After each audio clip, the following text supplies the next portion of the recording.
Okay, so good afternoon and welcome to this e-Memoir session.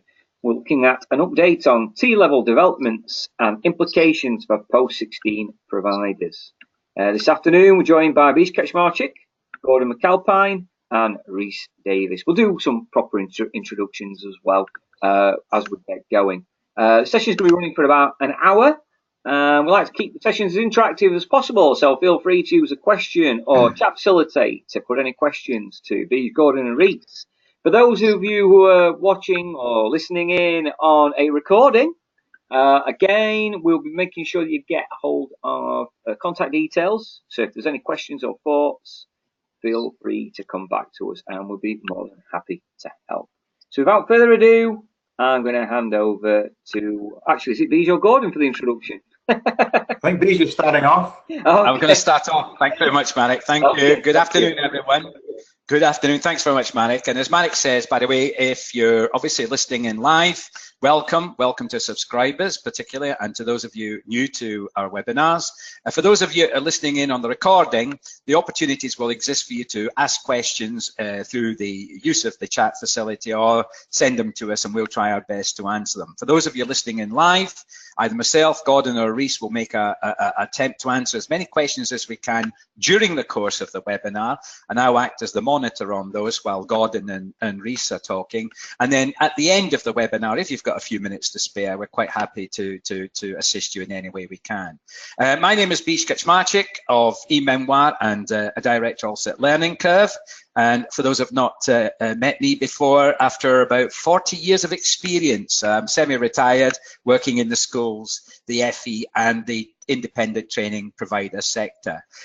Just want to introduce very briefly my colleagues who will be taking the majority of the presentation forward this afternoon. Gordon, would you like to say a few words about yourself? Yeah, thanks Beej. Like Beej, I've been involved in post-16 education for a fairly lengthy period of time. I'm a college governor in a college in North Yorkshire, former senior manager in a college of FE with the responsibility for student services, marketing, planning and anything else that happened to land on my desk at that time. So Rhys is very much one of the new generation. Rhys, would you like to introduce yourself? Yeah, thanks, Rhys. That's very kind of you, Gordon, one of the new generation. I like that. Yeah, so my name is Rhys Davies. I'm Vice Principal, Curriculum and Quality at East Riding College, based today in a very snowy Beverley. Blizzard outside my office at the moment. We've got 3 campuses, one in Beverley, East Yorkshire, one in Bridlington, and a small campus in Hull. I started my teaching career in 1995 in the secondary sector, where I worked for about 6-7 years. Worked as a consultant teacher in the East Riding of Yorkshire, and have been in post-16 education in senior roles in sixth form colleges and FE colleges now for the past 12 years.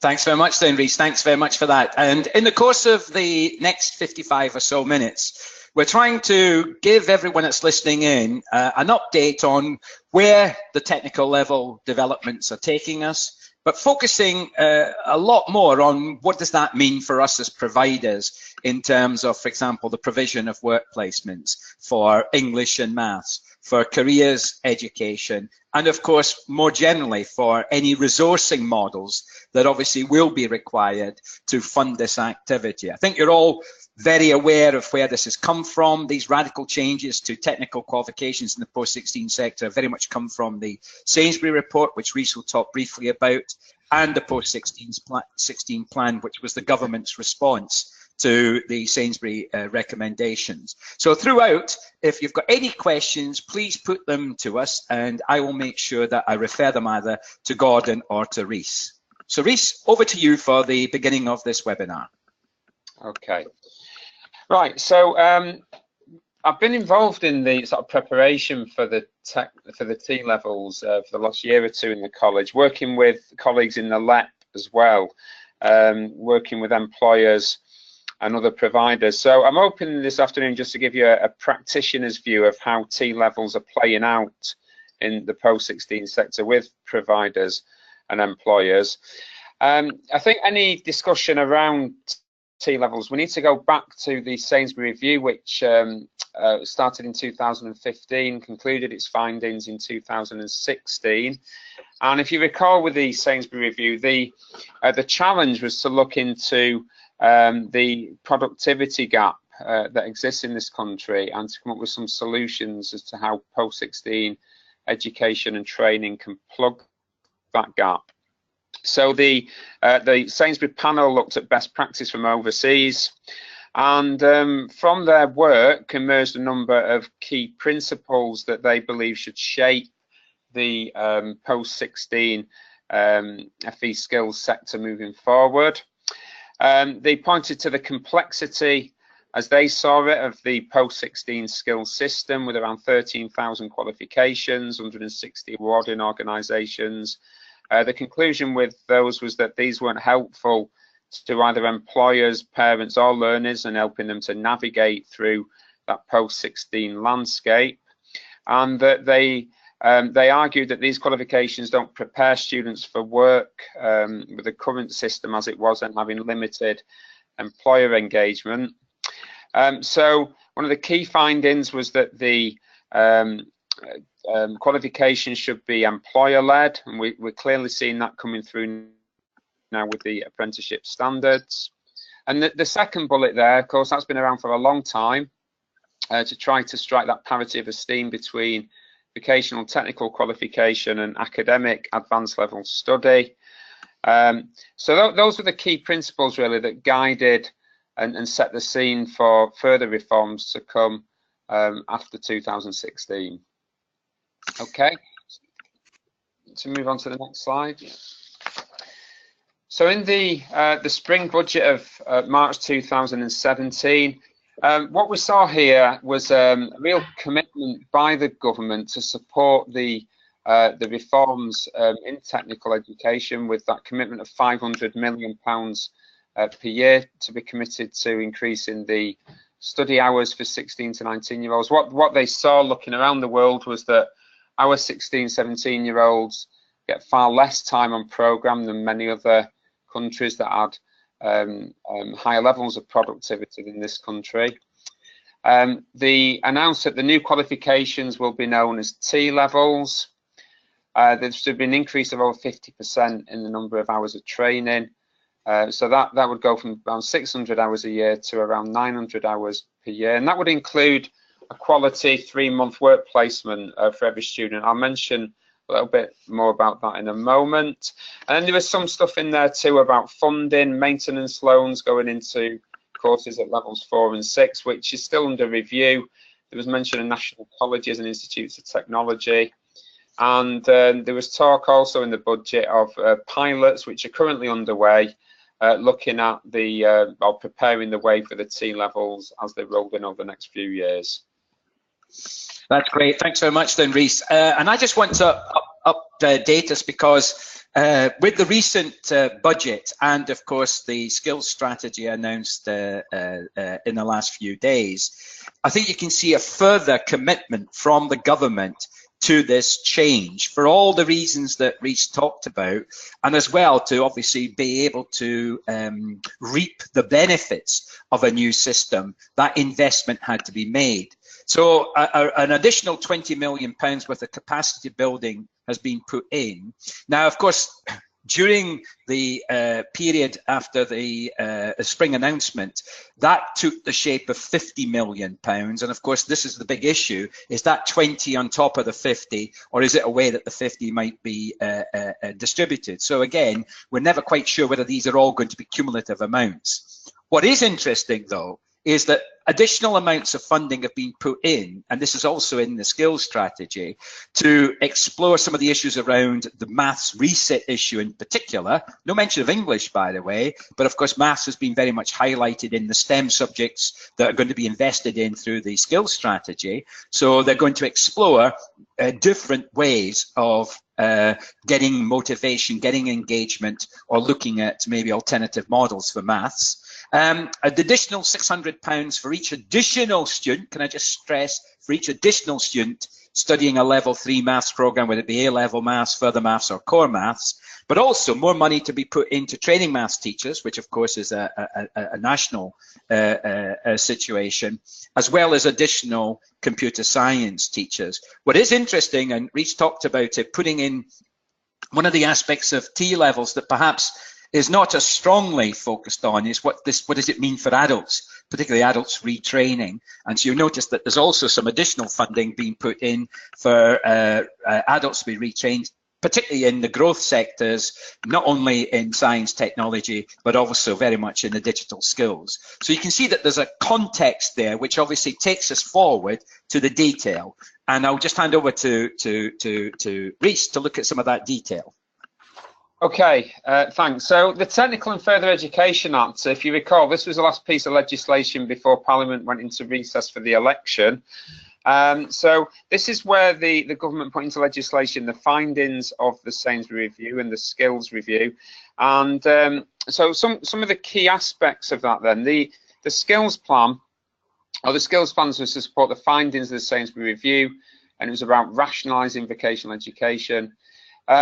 It established an Institute of Apprenticeships it extended the brief of the Institute of Apprenticeships to include technical education.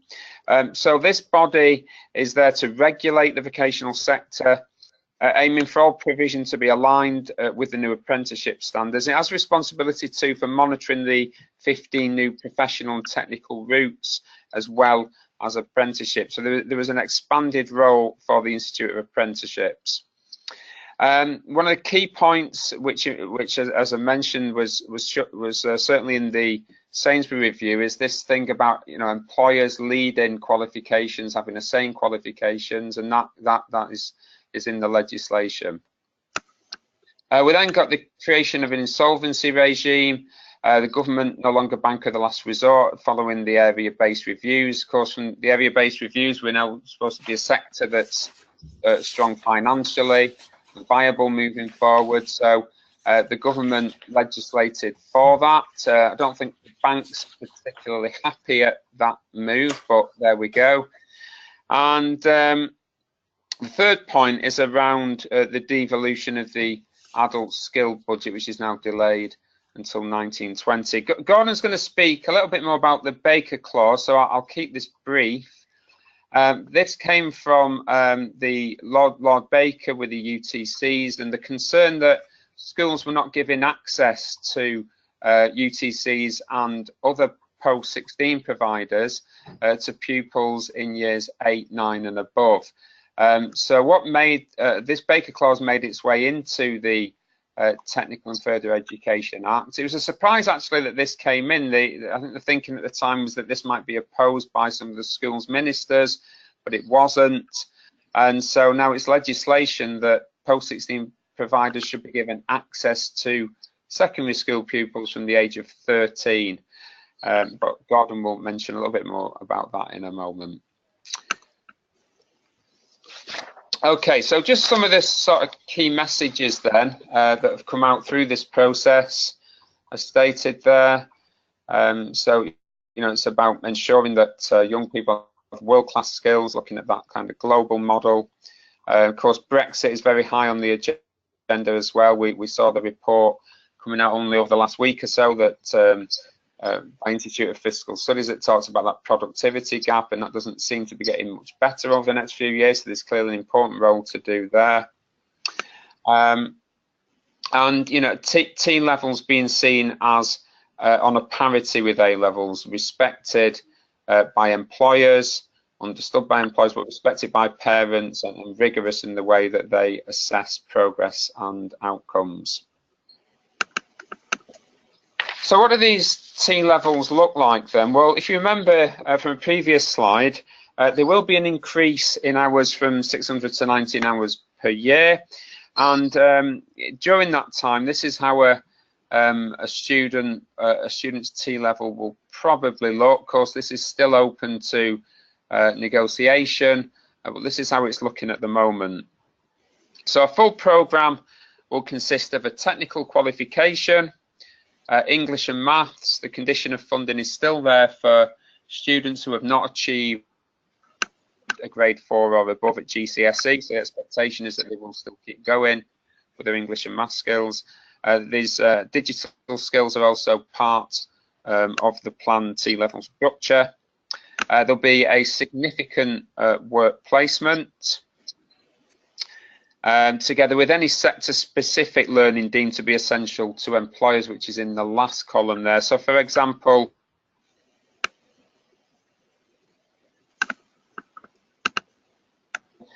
we'd expect to see the usual things like a food catering and a student on the catering and hospitality route. Enrichment is in there as well at the moment, as it currently is. So on successful completion of the T-level, a learner would get an overarching certificate that covers all of those particular components. This is a slide that's been around for some time now from the DFE. I'm sure many of the subscribers looking at this might be familiar with this slide. Just to go over the key points of this though again, so the outcome is intended to be skilled employment. And the starting point, so the idea here is that there is two routes or two options, the academic option and the technical option, which a student will take in secondary school. So the left-hand side there, you've got the academic option. On the right-hand side, you've got the technical option, ultimately leading to skilled employment. There's an emphasis on different types of qualifications, those that prepare learners for further study, and those that prepare them for employment. Applied General, in the early days of the consultations, I don't think the government were too sure about applied general qualifications and where they sit, but they now have been approved and they sit in the academic route, level 3 and above, along with A levels. So it should still be possible to combine smaller vocational qualifications of A level equivalent with A levels. That model is seen as acceptable and will sit in the academic route. So generally, the way I look at this, and the way I encourage our curriculum managers to look at this, is that applied general are this kind of smaller classroom-based type qualifications, and the T levels larger vocational qualifications. So it'll still be possible to, as I understand it, to do an engineering applied general in the academic route, which is predominantly classroom-based, but the more technical kind of workshop-based aspects of that engineering qualification will sit in the T level or the technical option pathway. The tech pathway has two models of learning. It can either be school or college-based or employer-based, with possibly some alignment between the two. There's still question marks over the transition year and how that might look. So this is for learners who are not ready for level 3, coming into post-16 education. So there'll be some kind of transitionary year for them. It might be level 2 technical qualifications, which could be done over 2 years, plus English, maths and work experience. There's an expectation that work experience could also take up a sizable chunk of that transition year. And it looks at the moment like traineeships will probably fit into that. The transition year for academic routes is still to be thought through. That's we're missing some detail on that at the moment. It could be GCSE retakes, so it might be post-16 BTECs, for example, that are not technical certificates. And there's still a question around level 1 and a question mark against it and where that fits.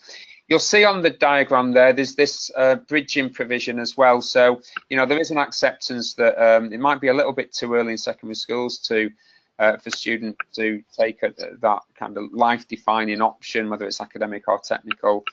So the thinking at the moment is that if you're going from academic to technical, you might do some study skills type qualification. And if you're going the other way from technical to academic, it'll probably be some work skills-based provision. Question, Rhys, just before you move on, is the intention still to have this structure between levels 2 and 5? Yeah, well, that's under review at the moment, isn't it? I think this is up to level 4 and 5, but there is a review of level 4 and 5 education, and my understanding at the moment of that process is that should fit to these two academic and technical routes. Yeah. And the other question is, I think you've partly answered it. Would the the traineeship have to be longer than the current 6 months to fit into this model? It'd have to be at least a year, wouldn't it? I would have thought so, yeah. I mean, it depends how that's structured, wouldn't it, and what other elements of the you include in the traineeship in addition to the work-based learning element. So, but again, that detail, as I understand it, is being worked through at sort of civil servant ministerial level at the moment. Yeah, and I've got a further question that relates more to not 16 to 19, but to adults, and that is, would there be room in this model for access to HE? That's an interesting question, because I would have put that over on the academic side. I would, yeah. I mean, again, though, there's a real question mark too around adults and where adults fits with all of this, and that's something that the DFE are currently looking at. But I would have thought that access would sit in the academic option, yeah. Okay, well, thanks very much. Yeah, go on. I just had a comment there, Beej, yeah, and Rhys. Listening through to some of the AOC recent presentations on where we're at with T-levels and so on, there seems to be a lot of consultation and discussion going on a whole variety of different issues. So it is quite a frustrating period of time, this, in terms of getting down to the detail. And as we'll mention later on, once that detail becomes known and circulated, we will return to a lot of those specific operational issues. But it's quite an awkward time, this. So you can see things have moved on from when Rhys and I did the first presentation in March.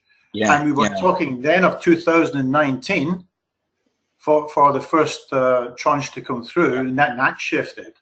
And then, as you've outlined there, the legislation has moved on. The circulation of papers is, I'm looking at the papers I've got in front of me here, and I'm drowning in it. Yeah. Well, I mean, and that's critical, Gordon, because there's just since you've answered that last question, Rhys, 3 more questions have come up.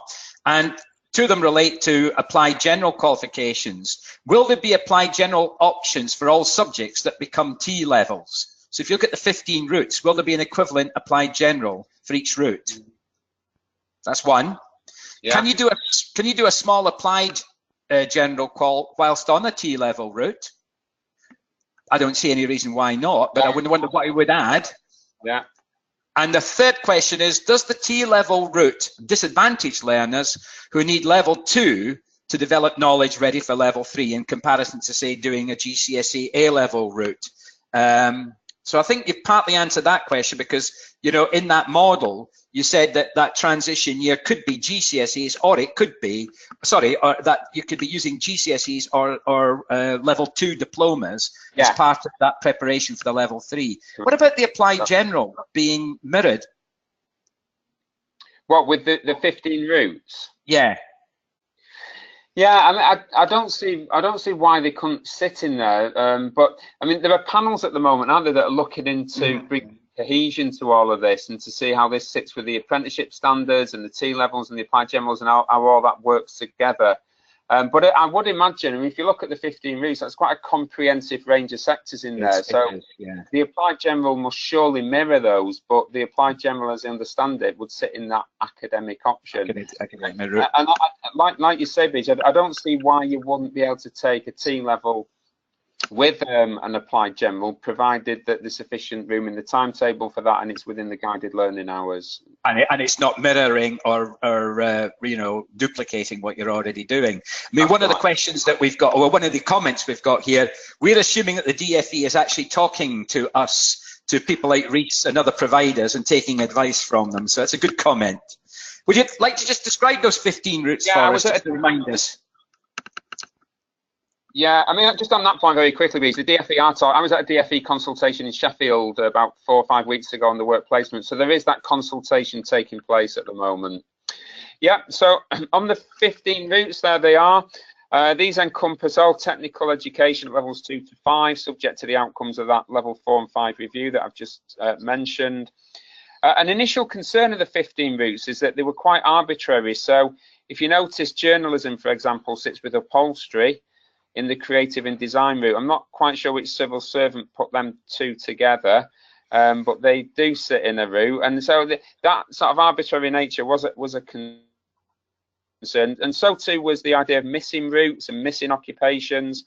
So the government have now set up T-level panels that are meeting to look at, to bring cohesion to the first tranche of qualifications that will be going through. These panels consist of representatives from industry and consultants, and at the same time occupational maps are being created from levels 2 to 5 to again bring that coherence and alignment with the apprenticeship reforms. All of these 15 routes are open to apprenticeships, but the proposal at the moment is that the last 4, so you see protective services, sales, marketing, procurement, social care, transport, logistics, will not be open to 2-year T-level programs. So those last 4 will be apprenticeships only, but the other routes will also have apprenticeship sitting in them. Okay. Each occupation. Sorry, Rhys, another question. Why are sport and recreation missing? Major employers. Exactly, and this is, this question about the missing occupations and missing routes. Where do they sit? So it's a good question, yeah, and it's one that I think we don't quite have the answer to at the moment. And as Gordon said, it's frustrating for a senior manager's point of view because there's still many more questions than there are answers. Although the answers are coming out, there's still lots of uncertainty around this. Great, thank you. So each occupation, or sorry, can I just go back to that slide, Beej? Yeah. So each occupation or cluster of related occupations, they're going to have a single technical qualification, and this is a controversial point. Is that awarding bodies or consortia will bid for the license to deliver against each of these qualifications. So there'll be a single awarding body or consortia for each of the routes. That was a controversial point, but the government appear to be still pushing ahead with that. And the procurement process for that for awarding bodies will start in spring 2018. So in terms of the qualifications, if there's going to be 2 to 4 qualifications per route, a question that is currently being asked is, how are approximately 50 T levels relating to the 600 or so apprenticeship standards? And that's work that the panels need to address. And I think, thanks very much, Sue, by the way. Sue has just also added that the T-level consultation has just been released. So good opportunity for all of us to air our views, our concerns, or whatever about the proposals. Thank you. Okay, Beej, thanks. So this is just a summary, really, of some of the T-level panel recommendations. So each of the T-levels will consist of a common core, before allowing students to specialise over that 2-year period. Okay, Beej, next slide. And a question, by the way, does that core mirror exactly the shape of standards in terms of knowledge, skills and behaviours? I think it does, doesn't it, from what you've said there? Yeah, and that again, the panels are making sure that happens, yeah. Yeah. So T-levels to include multiple forms of assessment. We've seen this coming for some time with vocational qualifications now, but this is this idea of varied assessment, but also assessment being robust. So the emphasis on synoptic, end of year, end of 2-year assessments, external assessment, a big step for colleges. For colleges, 6th form colleges that have been running A-levels, they'll be fully familiar with preparing students for external examinations, but this will be a challenge for colleges that haven't got that prior experience of delivering qualifications with external assessment. And not all the qualifications will be assessed by examination, as the endpoint assessments are looking at apprenticeships at the moment. So that very much will depend on the qualification type. Sorry, just before you move on, just one other question that goes back. I'm trying to field all the questions here. When you said those last 4 routes would be expected to be delivered primarily through apprenticeships. Only. Is that still a decision, or is it changeable? Because obviously, some concerns people have is that they do this as a provider-based 2-year program. Is that becoming? Is there any? Is going to be any deviation from that? You think? Yeah, there is. I mean, as I say, there is consultation taking place at the moment. The last time I heard someone speak from the AOC on this, and they. there was a spokesperson from the DFE was certainly indicating that those will be solely apprenticeship, but there is consultation on that, and I'm sure that providers will be able to give the say as to what the concerns are, and we'll have to see how that unfolds. Great, thanks very much then, Rhys. I just wanted to say something briefly before we move on to some of the details, the implications, and obviously the timelines. My big interest, as many of you might know, because I've been doing quite a lot of work on work experience and work placements in study programs, is that I think this requirement for the 50 days, minimum of 315 hours, which equates to about, 45 days, it having to be a high quality placement, but obviously it won't be with just one employer, because I think one of the big issues here is the availability of employers means that if it does take place, you might need in some occasions one or two or more external employers, but the emphasis is on external employers, which, as you know, we already have difficulties with finding adequate placements for our existing study program students. Key thing here is this is where the occupationally specific bit clicks in, because this is like saying if I'm interested in manufacturing, then my placement should be in manufacturing. If I'm interested in life sciences, and it shouldn't be of a generic nature, which is more to do with introduction to the world of work and understanding things like, timekeeping, etc. So this is really about developing some of that better, deeper knowledge of what employment in that sector will be like. Now, that will have big implications, A, for the availability, and I'm just thinking, Rhys, in rural East Yorkshire or North Yorkshire, if I've got an interest in advanced manufacturing or aeronautical, where am I going to get my placements from? Big issue there. It is. But I think what the other, sorry, go on.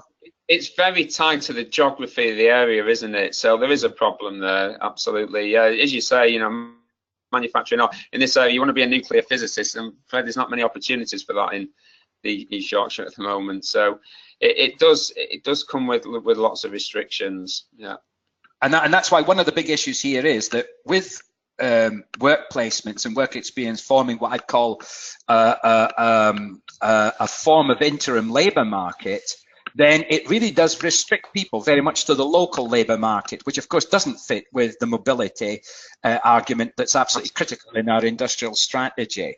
It has to be structured, and I agree that any work placement currently should have proper preparation for it, planning for it. It should be properly structured in terms of the learning that's going to occur in terms of knowledge, understanding, skills and behaviours, as well as a proper and robust feedback and evaluation. So there's an assumption that this is not going to be just simply letting people go off for 45 to 50 days and only maybe visiting, say, once every 3 or 4 weeks. It'll be much more, I think, intensive in how you use staff or the staff that you use for it. One of the key issues, therefore, is where are we going to get these placements from? The quantity, and secondly, where are we going to get the quality? Now, there is some funding, and I know that you've been bidding for it up until the beginning of this week, through some funding available from the SFA for work placement capacity and delivering funding. We know there's some pilots already in place, and I think a couple of the listeners are involved in piloting approaches to work placements. But I think for me, this is going to be one of the critical success factors for T levels, actually getting this amount of provision. And you might be talking about, several 100,000 learners at any one time across the nation. I think it's quite a significant challenge. So we're certainly going to provide some support through webinars and other activities to see how this develops. Any other comments, Rhys, on this, and Gordon, before we move on? There's a question, Beej, from somebody about, can students who do not achieve the high quality substantial work experience requirement in total pass the course? And it looks like the DFE is sticking to the guns on this, in that they're saying no work placement, no certificate. And that, of course, is causing real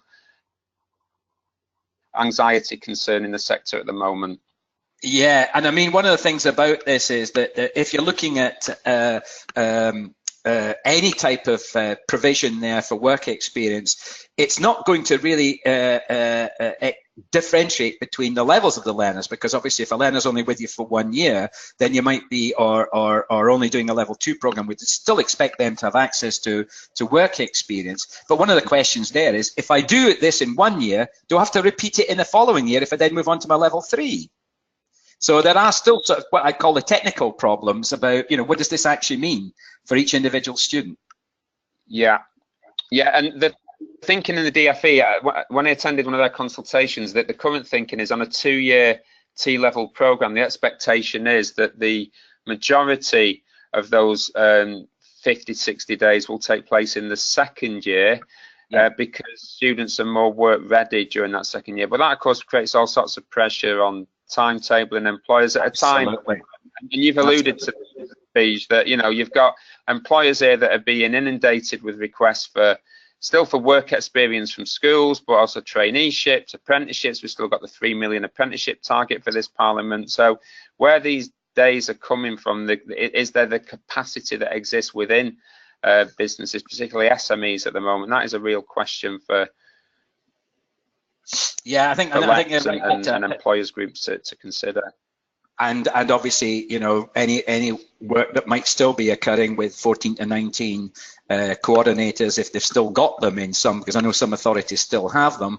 So there's a sense in which this is going to be, I think, one of a major capacity issue. Trying to achieve a substantive work placement of 50 days per year over a 2-year program, I think is just simply it's not possible. It's also irresponsible, I think, as well, for the very reason you've said, that in the first year we're still finding our way. We're still establishing whether that's the person is as you said, work ready, and whether employers will be willing to take the risk of taking on people for substantive bits of work as another pair of hands. Remember, this is occupationally specific, so it's not generic. These people will be in some way performing in the workplace to be able to assure people that they've reached the right standard. One other question, by the way, will if you've got the standard, the new T levels based on the standards, does that mean that there will be endpoint assessment? I think only if they choose to do it through the apprenticeship route. Have you understood it that way? Yeah. Whereas if they're doing it through the provider route, there'll still be those external assessments. Yeah. Yes, that's my answer. Yeah. Okay, and we've got. I think now we can move on to the next issue, which is careers education. Gordon. Yeah, thanks, Beej. And as I said earlier on, a number of these issues are a bit like Groundhog Day for me. We've been there before in terms of opening up access to providers in schools and so on. And there was a bit of a flurry of activity around that when we were looking at, you remember, the strategic area reviews, the creation of learning partnerships and so on. There was a relatively sort of goodwill there, but the reality at an operational level did signal some differences, not only regionally, but locally as well, in terms of good practice. And as I look out here, looking at the snow coming down, I'm reminded of the days where myself and a team of staff from the college would be thinking, well, we've got to go to that school tonight, to their open night. And you get there and you end up in a corridor, a million miles removed from the main hall, with hundreds of prospectuses and so on. And you think, well, have we made an impact? I'm sure it's changed, Rhys. I'm sure it's changed. But I suspect that that kind of story is not too unfamiliar within the sector. So I welcome this opportunity to revisit the practicalities and indeed the obligations of providers and schools, to have a dialogue about how best we can promote the opportunities of T levels, vocational education and training, whatever shape or form that is, because it's something now we can monitor. And it's there, it's in the statutory obligations of the schools. Now that will mean for yourself, and people like yourself, Rhys, going out there and negotiating, I suppose, a conditions of service, or a service agreement that is published. Yeah. People can see it, it's transparent. Yeah, carry on, Rhys. Sorry, yeah, just saying, Gordon, the DFE guidance does say as well that schools have to publish policies and procedures on the website. Yeah. It's very transparent, and it does allow providers to say exactly what arrangements are being put in place to ensure that access takes place. Yeah. So as the sort of good practices become more obvious, and indeed perhaps some of the barriers to encouraging sound and productive careers education and guidance, then that's something we would hope to share, Beej, isn't it, with subscribers over the coming months, as to almost the tactics of doing this in a way that doesn't disrupt the local harmony that would need to exist. This is a cultural change for me in terms of putting into practice what people are saying in private. I think a good point there, because obviously the Baker Clause is critical to this, and as you said, the National Career Strategy, which we're waiting for. Yeah. We will send out with the slides, by the way, as the standard 2-page DFE protocol, which actually defines how this should look. So watch out for it when you get your materials. You can have a look at it. If you've not already looked at it, please have a good look at it. And obviously, that's the means by which, as Gordon says, it's the front end of the cultural change. It's the sort of, if you want, the protocol, the minimum requirement. But a more substantive change is behaviours and how we, as providers in the post-16 sector, which includes schools, work with those other parts of the sector, such as schools that are 11 to 16, and in particular what happens, as you said, over years 8, 9, years 8, 9, 10, and 11 in the school sector, when people become more aware of what opportunities exist at post-16. And there's more than just raising awareness of the what you might call the product. Yes. If it's going to be a meaningful strategy in terms of a long-term effect for the learners and the other stakeholders, including parents and employers, higher education, there has to be an opportunity here to sit down and plan careers education and guidance in a different way than just opening up your doors, leaving your prospectus, that's right. having access to the website. How does it link into the job market? Are students selecting the course that is appropriate from them? Is the age of 13 too early for that? Mm-hmm. Do students have to revisit that process and so on? Otherwise it becomes a very mechanistic exercise. So I think there's an opportunity here, perhaps under the confines or in collaboration with the local learning partnerships wherever they exist, but certainly colleges and providers will know their local networks. They will know who they have to sit down and discuss these issues with. And I think that dialogue, as you said, Beej, this is the front end of it all. If this dialogue is done positively and in the spirit and using the legislation positively, it's an opportunity to move forward and almost rebrand vocational education and training over a longer period of time. This is not something that's just going to happen in year one. This is something that needs to be sustained over a longer period of time. So I think there's opportunities there if handled appropriately. And we'd be very interested in hearing from colleagues as to the practices that they're thinking about putting into place, or indeed have already put into place, that we can share with subscribers over the coming months. So I see it as an opportunity to reach out to learners. That's the main end game for that. The careers staff in schools. How do we update them with all this knowledge and developments that are going on in the world of post-16 education and training? Because anecdotally, there's a lot of evidence out there that all the good work that providers put in to giving out information can be undone. You're not saying deliberately, but somebody just doesn't understand the world of post-16 education and training outside the school environment. And I think there's an opportunity there to almost do a bit of CPD and training, retraining with our school partners in that respect. Parents, massively important in this exercise. How do we get through to parents who are big players in the decision-making process for young people, so that the local colleges and the local providers are understood better at parental level? And I think this gives us another stepping stone. I've mentioned and we'll talk about, and certainly we'll put that into our future offer. So thanks very much for that, Gordon.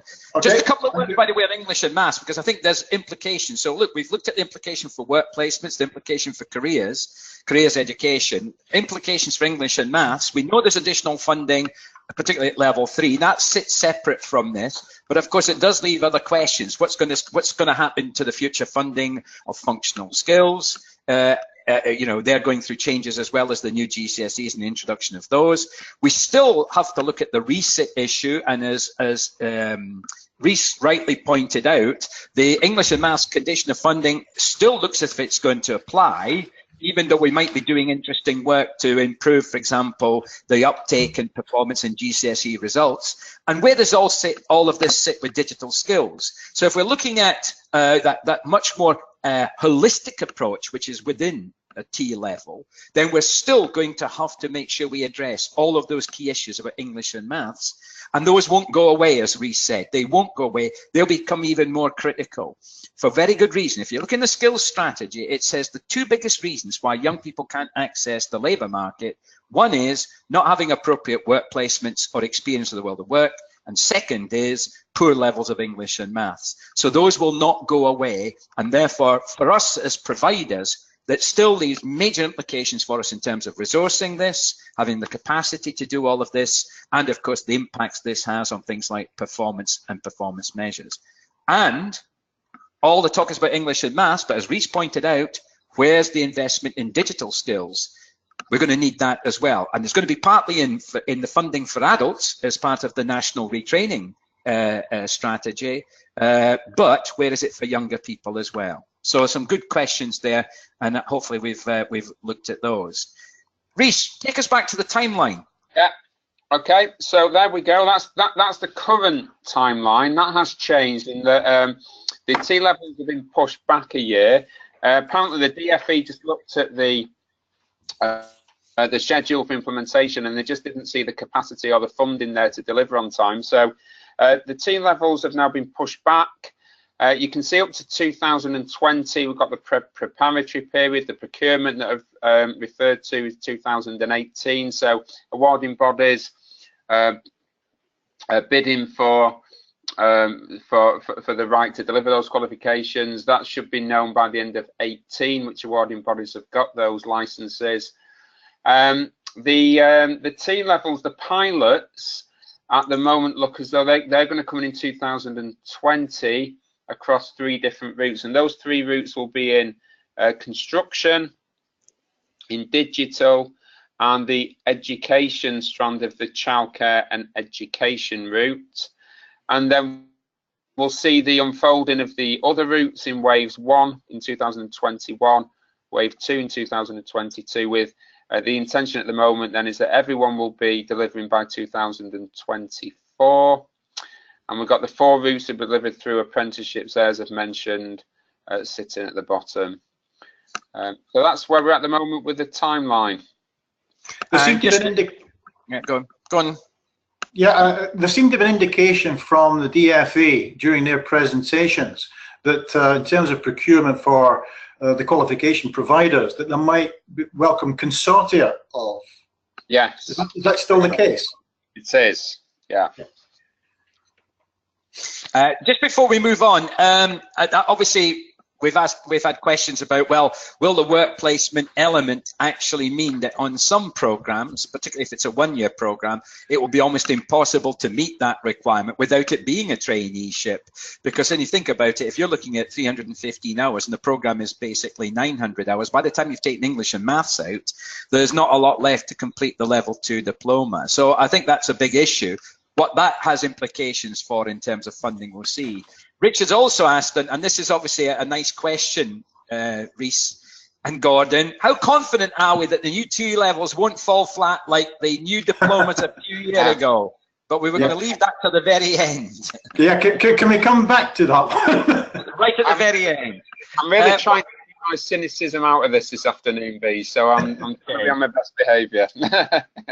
And in terms of the immediate first steps, I think there's a little schedule there that tells us what's happening, isn't it, Rhys? Yeah, okay, so again, I think I've covered most of this, Beej. We've got the consultation as it's running at the moment, so there are pilots in place on work placement and various other elements. Support programs running from September through 18, work placement. So the work placement funding, this is the capacity and delivery fund, which post-16 providers have been bidding for. The closing date for that was last week, and that's going to be released from April of 2018. That's about developing capacity to build these work placements and put them into the system. And so, yeah, those are the sort of key steps as they are at the moment. Okay, thank you for that. And I'll just move on. Now, one of the other things that certainly has come through in all of our discussions and I suppose reflections on this is, what does this mean for resourcing? We've had all the positives about an extra an extra five? It's just simply £500 million.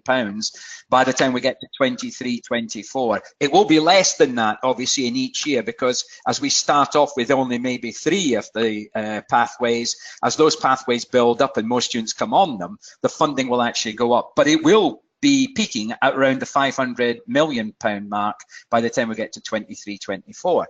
So the first question is, if we're actually replacing some parts of study programs, then will the new T levels actually get more funding than, say, the current model of 600 hours, which of course is roughly, coming out at about £6.66 an hour for each hour that the learner does on the program, an average of 600 hours, giving us an average of £4,000.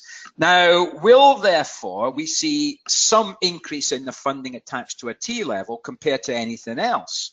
At the moment, that only applies to what we call the large program uplifts, which some of you are quite familiar with, where you've got students on 4 or 5 A levels, or the equivalent of an EBAC program.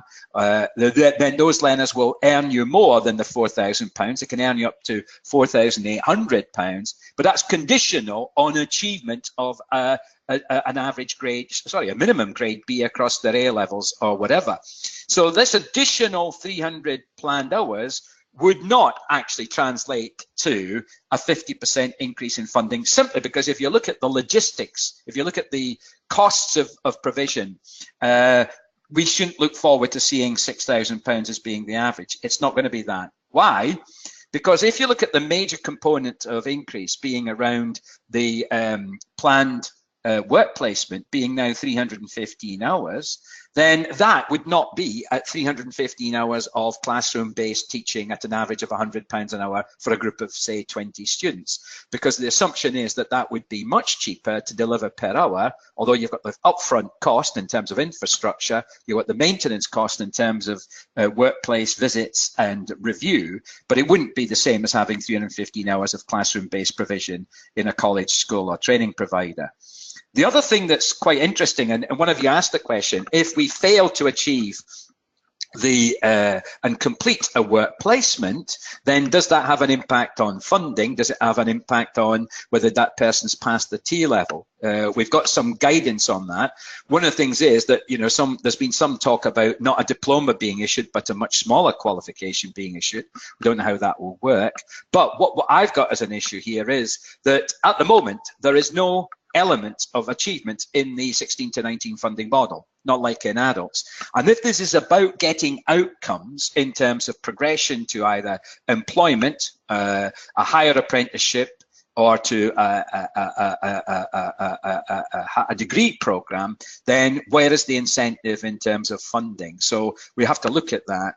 The other issue is we currently have penalties which applied when we don't comply with conditions. You all are aware of the English and Maths condition.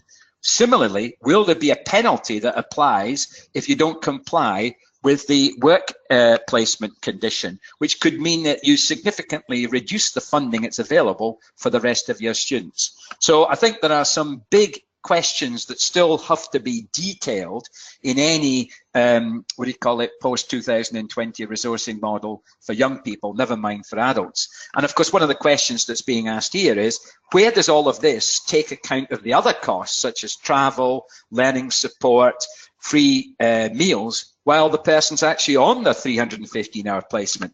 That hasn't been detailed, and that's an additional cost as well. So I think this needs a thorough rethink in terms of our current models of resourcing, and this I think has got to be then factored into how that £500 million by that year is actually dispersed and allocated, and will it be enough? So are there any comments or questions on that? Do you want to add, Rhys or Gordon?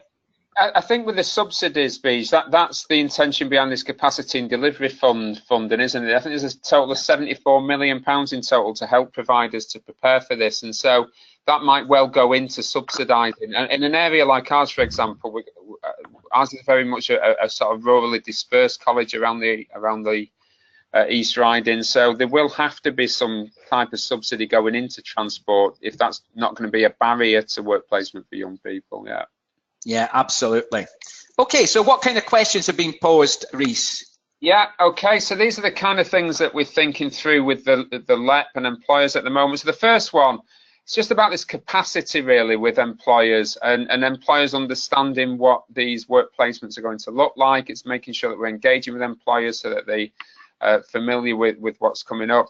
Most of the employers that we work with are SMEs, and there's already talk amongst employers of placement fatigue, and there's uncertainty around the levy and the new apprenticeship standards. So it's just more change, you know, and it's more change that we need to manage. I noticed recently there's a recent survey of more than 1,000 SMEs nationally, and that showed that only 6% of those SMEs would be willing to offer work placements under the current plans for T-level. So there's clearly a lot of work to do there to get businesses on side.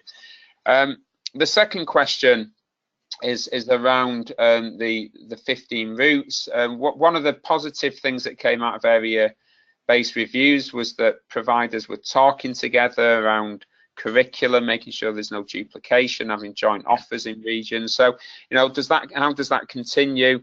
Do colleges look to pursue all 15 routes? Are we going to be more selective? Are we going to work in collaboration with other partners on those routes? I think our view as a college at the moment is that our provision is very, very closely mapped to LEP sector priorities and supply chains that feed into those priorities. So we'll still keep doing that regardless of the 15 routes, but that kind of needs thinking through. Potential consequences of the work placement. So I know this question's come up this afternoon, Beej, around you know, can students complete if they don't do the work placement? My understanding on this from the DFE is they're still playing hardball on this. That if they don't complete the work placement, they won't achieve, and so that is at the moment causing real anxiety with colleges and other providers, and also this emphasis on external assessment. I've alluded to that. You know, what does that mean for student outcomes? It's about mitigating the risk, I think, around those two things. Plans for level 1 and 2, that's still to unfold. There's questions being asked today around level 1 and 2 provision. Just don't know the answers to those questions at the moment. And level 4 and 5, the review's taking place until let's see what comes out of that review in the sort of weeks and months that lie ahead. And Rhys, in terms of in your area, how would university technical colleges fit into all of this planning and delivery?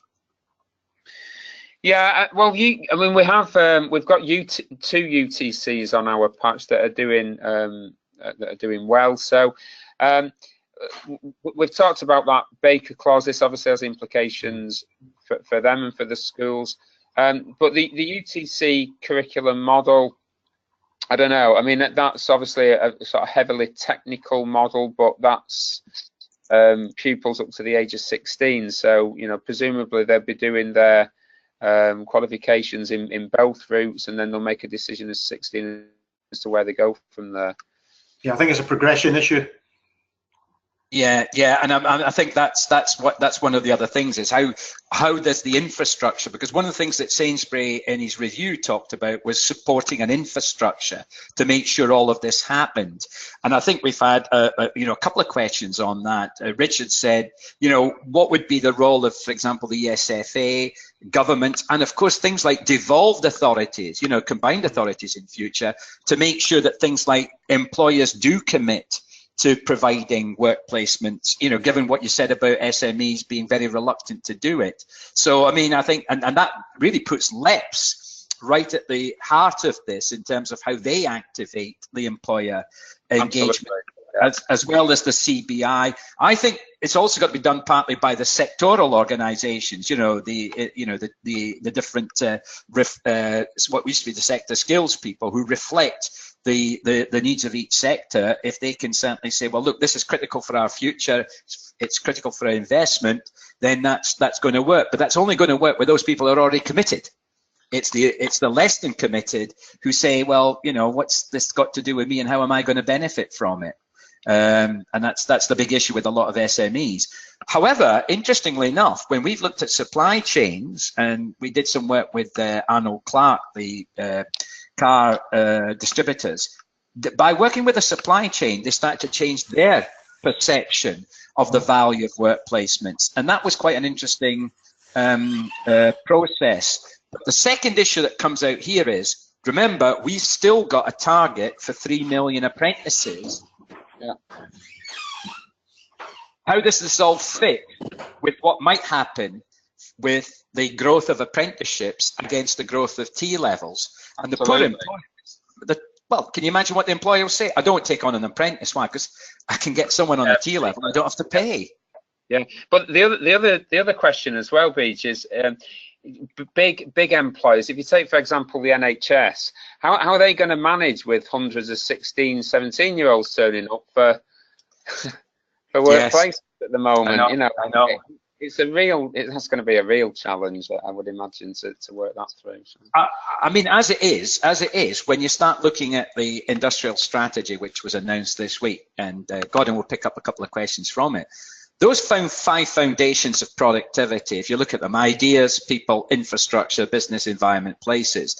Lots of lovely rhetoric about, yeah, we will need to have a very much more of an integrated approach to improving, as Rhys said, our poor productivity. Even though we have very high levels of employment, a lot of those people have gone into low-skilled, low-paid jobs. If you look at the people element, it says the nice things about technical education, and we can assume that fits with the Secretary of State's desire to see what the T levels contribute. The investment in STEM subjects, particularly digital skills, we all welcome that. And we also welcome any money that goes into retraining adults, particularly into digital and construction, where there's a big demand for labour. But those are all very small amounts when you look at just things like the Brexit bill. So I think one of the big issues that certainly comes through here is, will the investment in T levels, with all of the issues that you've raised today as practitioners, and thanks for the questions, will they actually make the big difference that we want to see? And Gordon, you said that there are some key questions here, aren't there? Well, I've just lifted out a few, some of which we've actually referred to earlier on, Beej, so I won't, sort of hang around on them. But from my point of view, and I'm sure from the practitioner's point of view, is, have we been here before? And that coming back to one of Richard's points regarding the initiatives that we've all, loved and loathed to a certain extent in the past. If the wraparound of all this is a meaningful industrial strategy that's got teeth and is sustained over a series of parliaments, then it could be a massive change. Mm-hmm. If, however, the industrial strategy and all its complexities, because there's not a lot of detail there, gets blown away in the wind of politics and Brexit and so on, we could be back at square one again. And I think it behoves on all of us to really keep a very close eye on this at all levels within our institutions and act as a coherent and cohesive pressure group to keep the momentum going, because on the face of it, it looks a sensible proposal. There should be joined up strategies regarding school education, post-16 education, higher education, links with employers. We've all said these things in the past. So the points that have been raised this morning, I think, are very relevant, and I can understand the frustration in terms of where is this taking us. So when we think of Rhys, when we did the first presentation in March, has the thinking changed? And it seems to have changed. There's a lot more detail there. And I think we're entering to the next key phase in terms of making it happen and questioning the funding. I think there's been an entrenchment as well of positions, Gordon. So some of those positions that were seen as controversial, the DFE seems to be holding to the guns and pursuing. Yeah. I think, and therefore out of this comes two things. We're going to have to look at what happens on the consultation. We're going to have to look at the work that the T-level panels do, and that's going to be when you start to see some of what I'd call the detail. And then for us, the second big issue, or the big issue, is going to be staff training. And how do we make all the people in our organisation aware of this, as well as Gordon said, of our partners, working with parents, working with employers, working with local authorities and schools, etc. So for the new year, we intend to offer you a range of webinars. Gordon, can you just sort of just go through them very quickly?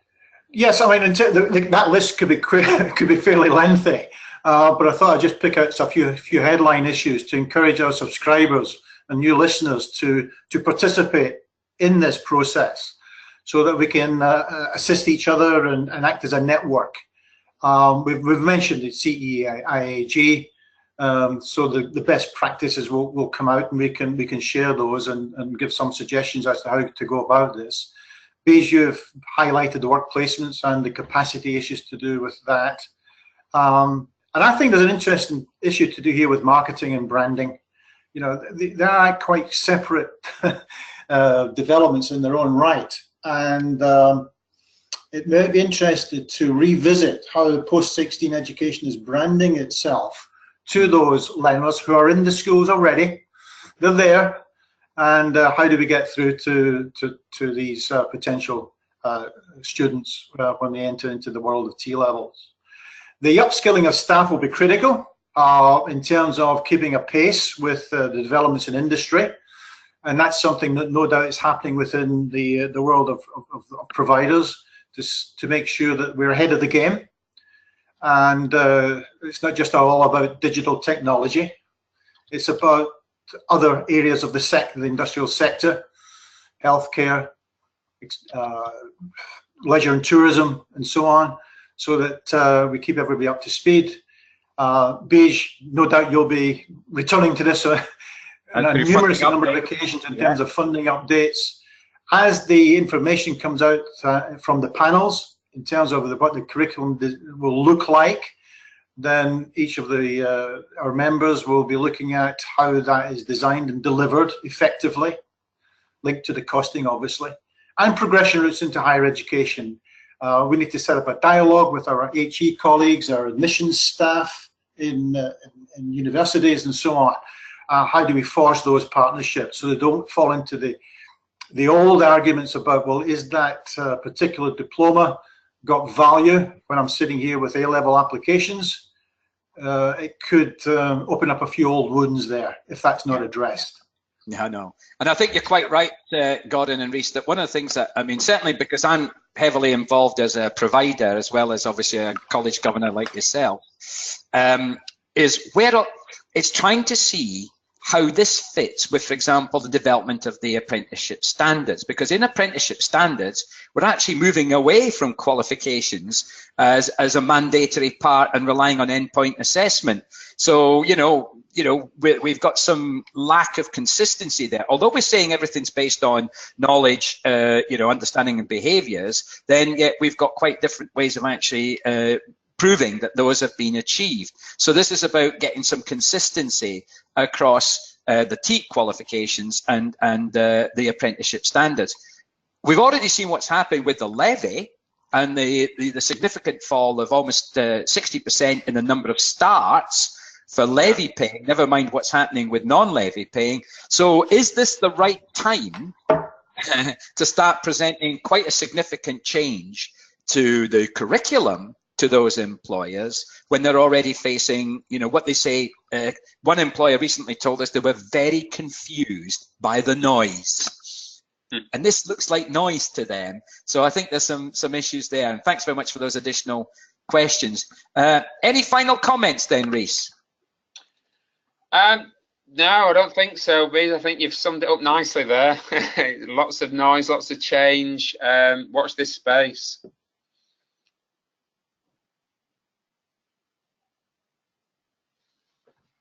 One of the things that, when you look at the potential benefits, clarity, standardization, etc. When you look at the benefits, we can see some significant benefits to young people. We've got a lot of noise now still coming through, and I think it's important to hold that in place as we go through the details. As we get involved in the more detailed planning, the work that comes out the panels, the work comes out the consultation, what you give us back through the different webinars, because thanks very much, all of these questions we're going to keep a record of, and if we haven't been able to answer them, we'll try and get back to them. But certainly the key thing here is that we've got to keep in touch. We've got to keep on communicating with all of the key partners in this.